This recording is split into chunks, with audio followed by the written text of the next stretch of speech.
நம்முடைய பிதாவாகிய தேவனுடைய அன்பும் ஆண்டவராகிய இயேசு கிறிஸ்துவின் கிருபையும் சமாதானமும் உங்கள் அனைவரோடும் கூட என்றென்றைக்கும் இருப்பதாக. தலைப்பு: நான் உன்னை விட்டு விடுவதும் இல்லை, உன்னை கைவிடுவதும் இல்லை. நீதிமொழிகள் 8ஆம் அதிகாரம் 14ஆம் வசனம் 24ஆம் வசனம் வரை. ஞானம் எப்படிப்பட்டது? ஞானத்தின் ஆவியானவர் நமக்குள் வரும்போது நமக்கு அதிக ஞானமும் உணர்வும் வரும். அது எப்படியெல்லாம் நமக்கு பயன்படும் என்பதை குறித்து தியானித்து வருகிறோம்.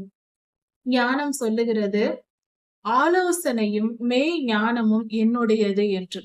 அதாவது ஒரு மனிதனுக்குள் ஞானம் இருந்தால் அந்த மனிதனுக்கு நல் ஆலோசனைகள் வரும், மெய் ஞானம் வரும், உண்மையான ஞானம்.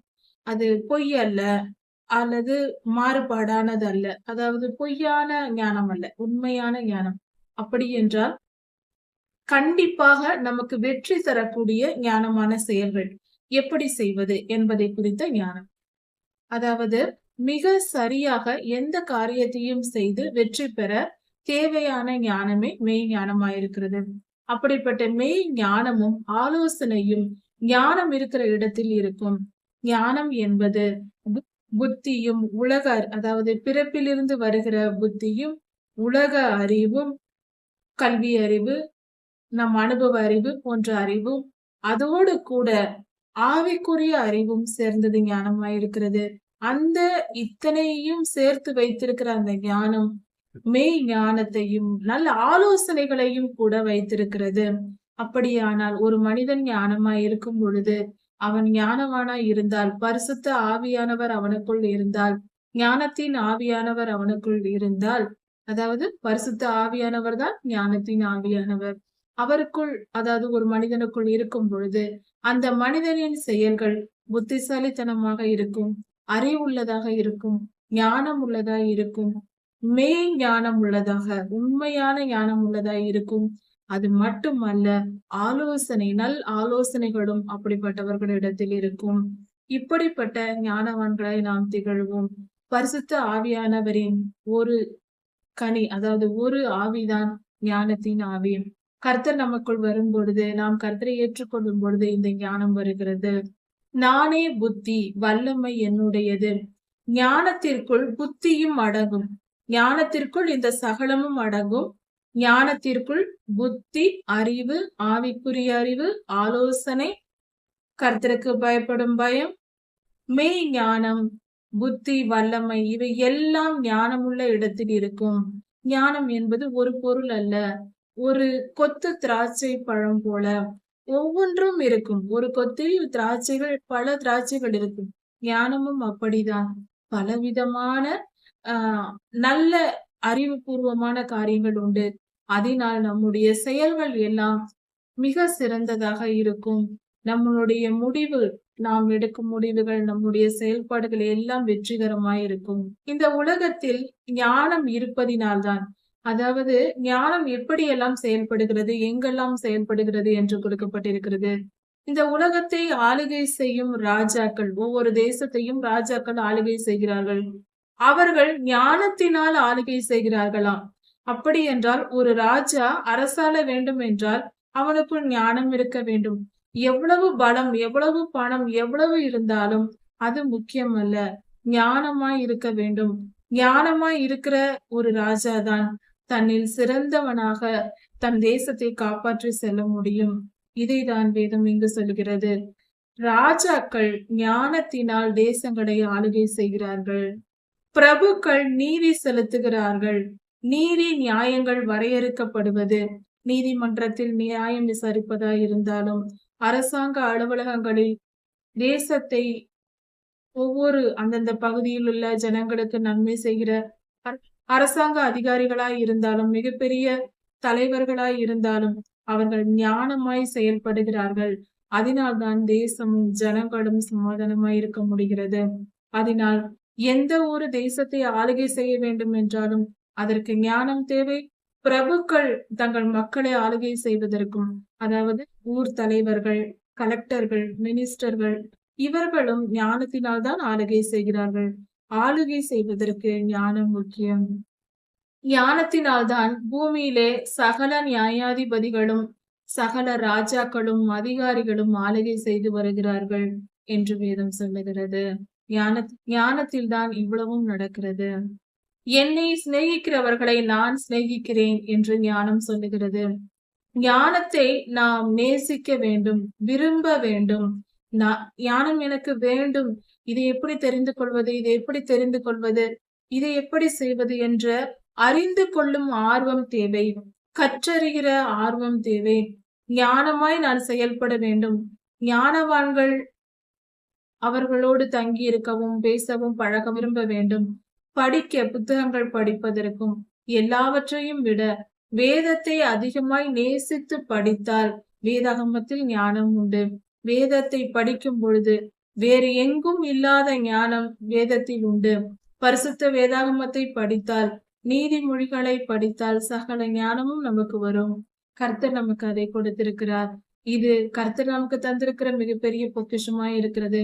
வேத புத்தகம் முழுவதும் கர்த்தருடைய 7 ஆவிகளும் நிரம்பி இருக்கிறது. நாம் படிக்க படிக்க நாம் பரிசுத்தம் அடைகிறோம்.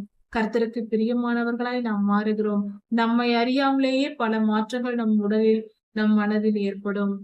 ஞானத்தை நாம் நேசிக்கும் பொழுது ஞானம் நம்மை நேசிக்குமா? ஞானமாய் இருக்க வேண்டும், ஞானத்தை கற்க வேண்டும் என்று பெரியோர்களின் சொற்களை கேட்பது, வேத புஸ்தகத்தை படிப்பது, பைபிள் படிப்பது, பிரசங்கம் கேட்பது, தீர்க்க தரிசனங்களை கேட்பது, எப்பொழுதும் கர்த்தருடைய சன்னதியில் இருக்க பிரியப்படுவது, இதெல்லாம் ஞானத்தை நாம் தேடுகிற வழிகள். ஞானத்தை நேசித்து சிநேகித்து ஞானத்தை நம்முடைய ஒரு நண்பனை போல நினைத்து நாம் பழக வேண்டும். அதை நேசித்தால் அந்த ஞானம் நம்மை நேசிக்குமா? அப்படி என்றால் ஞானம் நம்முடன் இருந்து நம்மை வழி நடத்தும். நம் வாழ்க்கை சிறந்ததாய் இருக்கும். அதிகாலையில் என்னை தேடுகிறவர்கள் கண்டடைகிறார்கள். அதிகாலையிலேயே நாம் படிப்பது மிக சிறந்தது. அதிகாலை நேரத்தை நாம் பயன்படுத்தி கொள்ள வேண்டும். அதிகாலையில் 3 மணி அல்லது 4 மணி அளவில் எழுந்திருந்து நாம் வேத புத்தகத்தை படிக்க வேண்டும். அதன் பின்பு நாம் மற்ற காரியங்களை படிக்க வேண்டும். அப்படி செய்யும் பொழுது ஞானம் நமக்குள் வரும். வாழ்க்கை நமக்கு தெளிவாகும். நாம் அதிகாலையில் தேடினால் ஞானம் கிடைக்கும். அதிகாலையில் படிக்கிற பழக்கம் மிகவும் நல்லது. வேத புத்தகத்தை காலையில் எழுந்து அதிகாலையில் எழுந்து படித்து நாம் பழகிக் கொள்வது நல்லது. ஒருவேளை என்னால் முடியாது, கடினமா இருக்கிறது என்று சொல்வீர்கள், ஆனால் அதற்கு ஒரு சுலபமான வழி இருக்கிறது. அதிகாலை 3 மணி அளவில் நாம் எழுந்திருந்து வேத புத்தகத்தை 5 மணி வரைக்கும் படித்துவிட்டு பின்பு 1 மணி நேரம் உறங்கி பின்பு எழுந்திருந்தால் அந்த பலவீனம் நமக்கு போய்விடும். சுலபமாக இந்த காரியத்தை செய்யலாம். அதிகாலையில் படித்துவிட்டு பின்பு ஒரு அரை மணி நேரம் உறங்கி எழுந்தால் மிகவும் நமக்கு உற்சாகமாய் இருக்கும். அப்படி கூட செய்யலாம். இப்படியெல்லாம் நாம் பழகி வைத்துக் கொள்ள வேண்டும். அதிகாலையில் வேத புத்தகத்தை படிக்க வேண்டும். ஞானம் நமக்குள் இருக்கும் பொழுது ஞானத்திடம் ஐஸ்வர்யம் உண்டு. ஞானமாய் செயல்படுகிறவர்கள் ஐஸ்வர்யவான்களாய் இருப்பார்கள். ஞானம் எந்த இடத்தில் இருக்கிறதோ, யார் வீட்டில் இருக்கிறதோ, எந்த வீட்டில் ஞானமாய் செயல்படுகிறவர்கள் இருக்கிறார்களோ அந்த வீட்டில் ஐஸ்வர்யம் இருக்கும், ஐஸ்வர்யம் சேரும். கனம், கௌரவம் இருக்கும், மரியாதை இருக்கும். அந்த குடும்பத்தினர் மரியாதையுடன் இருப்பார்கள். ஞானம் ஒரு மனிதனிடத்தில் இருந்தால் அந்த மனிதனிடத்தில் ஐஸ்வர்யம் இருக்கும், மரியாதை இருக்கும். அந்த மனிதனுக்கு கௌரவம் இருக்கும். அவன் செயல்பாடுகள் ஞானமாய் இருப்பதினால் பலரும் அந்த மனிதனை மரியாதை கொடுத்து நடத்துவார்கள். ஞானத்தை நாம் பெற்றிருப்பது மிகவும் முக்கியமாய் இருக்கிறது. அது மட்டுமல்ல, நிலையான பொருளும் நீதியும் என்னிடத்தில் உண்டு என்று ஞானம் சொல்லுகிறது. ஞானமுள்ள மனிதனிடத்தில் நிலையான ஐஸ்வர்யத்தை தக்க வைக்க முடியும். அதாவது சிலர் ஐஸ்வர்யவான்களாய் மாறுவார்கள். அதிக ஐஸ்வர்யம் வந்தாலும் ஞானம் இல்லாமல் செயல்பட்டால் அது அழிந்துவிடும். சுலபமாக மிக சீக்கிரத்தில் போய்விடும். ஆனால் ஞானவான்களோ தங்கள் ஐஸ்வர்யத்தை பாதுகாக்க அறிந்திருக்கிறார்கள். அதை சரியானபடி செயல்படுத்த, அதை பாதுகாக்கவும், அதை செலவு செய்யவும் அறிந்திருக்கிறதினால் அது நிலைத்திருக்கும். அதாவது ஒரு மனிதனுக்குள் ஞானம் இருந்தால் அந்த மனிதனுக்குள் ஐஸ்வர்யமும் இருக்கும். அந்த மனிதனுக்கு கனம், மரியாதை இருக்கும், கௌரவம் இருக்கும். அந்த மனிதனுக்கு நிலையான பொருள் இருக்கும். அது மட்டுமல்ல, அந்த மனிதன் நீதியின்படி வாழ்வான். அந்த இடத்தில் நீதியும் இருக்கும். ஞானம் இருக்கிற இடத்தில் நீதி இருக்கும். கர்த்தர் நீதி உள்ளவர். கர்த்தர் ஞானத்தில் பூரண உள்ளவர். கர்த்தரிடத்தில் பூரண ஞானமும் நீதியும் உண்டு. அப்படி இருக்க ஒரு மனிதனுக்குள் ஞானம் இருந்தால், கொஞ்சம் ஞானம் இருந்தாலும் கூட அந்த மனிதன் இப்படிப்பட்ட நற்காரியங்களை பெற்றிருப்பான். கனம் இருக்கும், ஐஸ்வர்யம் இருக்கும், நீதி இருக்கும், நல்ல நிலை, நல்ல பொருள் இருக்கும், நிலையான பொருள் இருக்கும். அந்த மனிதன் சிறப்பான வாழ்க்கை வாழ முடியும். பிறருக்கும் பலன் தருகிறவனாக, நல்ல மனிதனாக இருப்பான். பரிசுத்த ஆவியானவரே ஞானத்தை நமக்கு தருகிறவராய் இருக்கிறார். அப்படி இருக்க ஞானத்தின் ஆவியானவர் நமக்குள் வரும் பொழுது நாம் இப்படிப்பட்ட சகல குணங்களோடும் நாம் வாழ்வோம். இப்படிப்பட்ட சகல குணங்களையும் நாம் பெற்றுக்கொள்கிறோம். பொன்னையும் தங்கத்தையும் விட ஞானத்தினால் வரும் பலன் நல்லது. ஞானமாய் செயல்பட்டு அதனால் கிடைக்கும் பலன் மிகவும் சிறந்தது. தங்கத்தை விட சிறந்தது, வெள்ளியை விட சிறந்தது. தங்கமும் வெள்ளியும் சம்பாதிப்பதை விட ஞானத்தையும் புத்தியையும் சம்பாதிப்பது சிறந்தது. ஒரு ஏழை சிறுவன் இருக்கிறான் என்றால் அவனிடத்தில் தங்கத்தையும் வெள்ளியையும் கொடுத்தால் அவன் அதை விற்று கொஞ்ச காலம் அவன் பயன்படுத்தி வாழ்க்கை வாழலாம். அதன் பின்பு அவன் மீண்டும் கடினமாய் கஷ்டப்படுவான். ஆனால் சிறுவன் இருக்கிறான், அவனுக்கு நாம் கல்வி அறிவை கொடுக்கும் பொழுது அவன் ஏழ்மையா இருக்கிறான் என்று அறிந்து நாம் அறிவை கற்றுக் கொடுத்து, ஞானத்தை கற்றுக் கொடுத்து, ஓரளவு படிக்க வைத்து, அல்லது ஒரு சிறந்த தொழிலை கற்றுக் கொடுத்து ஞானமாய் செயல்பட வேண்டும் என்று ஞானத்தை கற்றுக் கொடுத்தால் அதை வைத்து அவன் வாழ்நாள் முழுவதும் அவன் மட்டும் அல்ல, அவன் சந்ததியே செழித்திருக்கும். இதுதான் ஞானத்தின் அருமை. பொன்னையும் வெள்ளியையும் விட, அதன் வருமானத்தை விட ஞானத்தின் வருமானம் சிறந்தது. ஞானம் சொல்லுகிறது, என்னை நேசிக்கிறவர்கள் மெய்ப்பொருளை கண்டடையும்படிக்கு. மெய்ப்பொருள் என்றால் என்ன? பரலோக அறிவு. கர்த்தரை அறியும் அறிவே மெய்ப்பொருளாய் இருக்கிறது. ஆம், கர்த்தரை அறிந்து கர்த்தர் நம் இரட்சகர் என்பதை ஏற்றுக்கொண்டு நாம் நித்திய ஜீவனுக்கு போக முடியும். அதை ஏற்றுக்கொள்ளாமல் முடியாது. அப்படி இருக்க இப்படிப்பட்ட மெய் ஞானம், கர்த்தரே தெய்வம் என்பதையும் அவருடைய வழிகள் நீதியானவைகள் என்பதையும், நாம் நீதியின் பாதையில் வாழ வேண்டும், பரிசுத்தம் அடைய வேண்டும், நம்முடைய துர்குணங்களை விட்டு விலக வேண்டும் என்ற அறிவும் ஞானம் நமக்கு கொடுக்கிறது.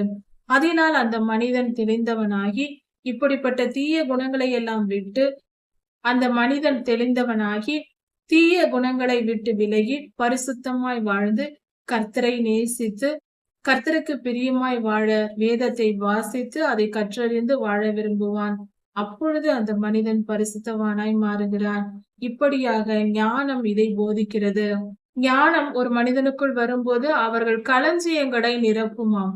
அவர்களை செழிப்புள்ளவர்களாக மாற்றும். அதிக பணத்தையும் ஐஸ்வர்யத்தையும் கொடுக்கும்.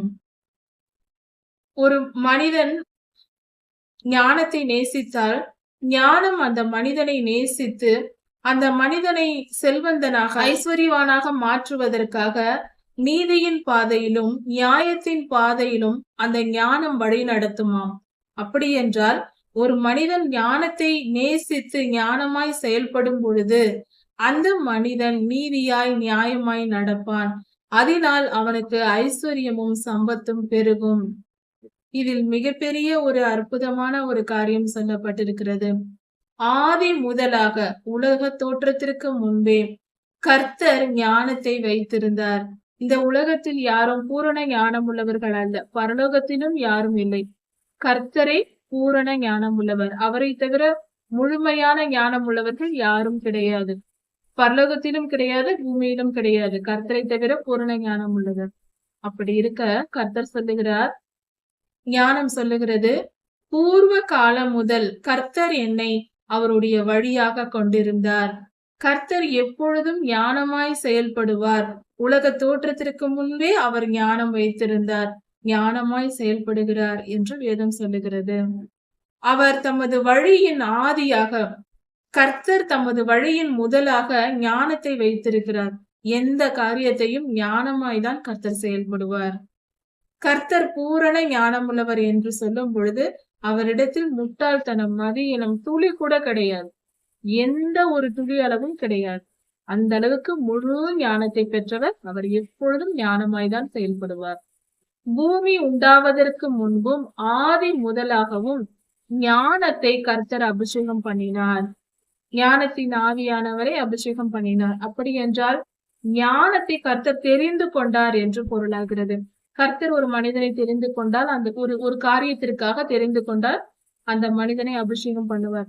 அது போல ஞானத்தை கர்த்தர் தெரிந்து கொண்டு அபிஷேகம் பண்ணி இருக்கிறார். உலக தோற்றத்திற்கு முன்பே, ஆதி முதற்கொண்டே. அது எப்பொழுது என்றாலும் வருட கணக்கு நம்மால் சொல்ல முடியாது. இந்த வானம், பூமி, சூரியன் இதெல்லாம் எதுவும் உருவாவதற்கு முன்பே, ஆரம்பத்திலேயே ஆழங்களும் ஜலம் ஊறி வரும் ஊற்றுகளும் தோன்றுவதற்கு முன்பே, உண்டாகும் முன்பே நான் ஜனிக்கப்பட்டவேன் என்று கர்த்தர் சொல்லுகிறார்.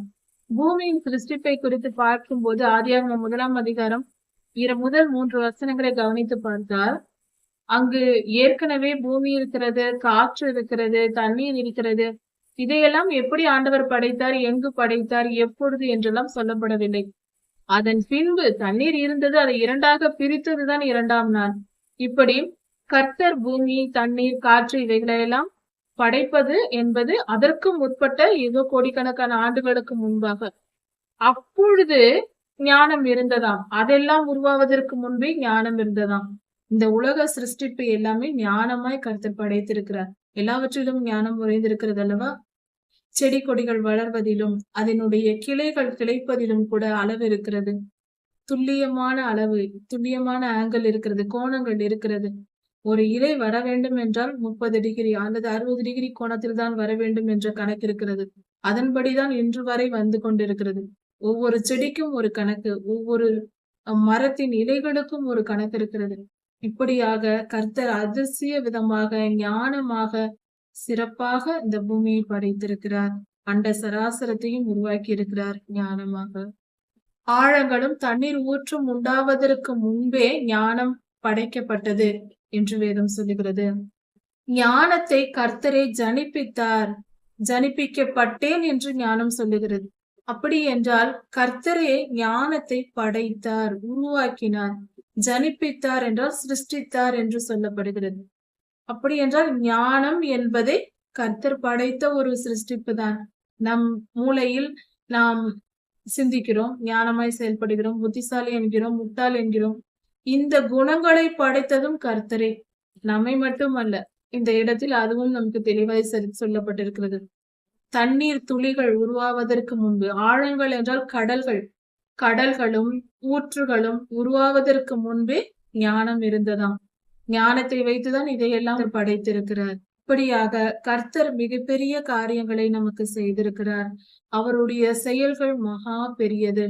அவருடைய ஞானம் மகா பெரியது. அவர் பூரண ஞானம் உள்ளவர். ஆனால் அந்த ஞானத்தையும் ஜனிப்பித்தவர் என்று இந்த இடத்தில் சொல்லப்பட்டிருக்கிறது. இவ்வளவு அருமையான ஒரு சிறந்த காரியமா இருக்கிறது.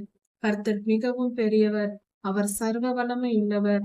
அதை புரிந்து கொள்வது நமக்கு மிகவும் கடினமான காரியம். முடிந்த அளவுக்கு நாம் புரிந்து கொள்வோம். கடல் நீரில் தண்ணீர் குடிப்பது போல நம் தாகம் தீர குடித்துக் கொள்ளலாம். முடியாது, முழுவதும் முடியாது என்றாலும் நமக்கு தேவையான அளவு எடுத்துக்கொள்ளலாம். கர்த்தர் பெரியவர். அவர் நாமம் மகிமைப்படுவதாக. கர்த்தர் உங்களை ஆசீர்வதிப்பாராக. இதன் தொடர்ச்சியை அடுத்த செய்தியில் பார்க்கலாம். மாரநாதா.